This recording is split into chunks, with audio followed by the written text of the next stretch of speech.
Happening today, the state could lay down some new guidelines around your child's access to a phone at school. The State Board of Education is pushing to make stricter cell phone rules and screen time caps. Your reporter Anna Stansfield live in Meriden, where the board is expected to vote today on that new guidance. Anna.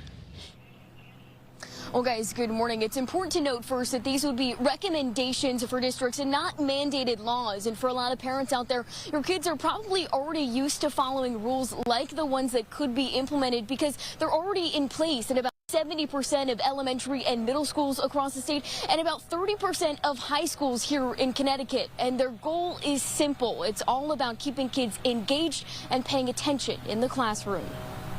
Right now, the Board of Education is hoping to set some statewide guidance when it comes to cell phones in the classrooms. They're urging districts to ban students from using personal devices like phones and smartwatches throughout the entire school day. And they're also proposing setting limits to the use of school-issued technology like Chromebooks or tablets to bring down the amount of screen time overall. The state says research shows more device use in the classroom has not produced big academic gain and can even be linked to lower test scores and weaker attention. Earlier this year, we saw two bills that would have required cell phone restrictions statewide fail at the Capitol. So instead of a law, the board is now using this guidance to press local districts to tighten their own policies.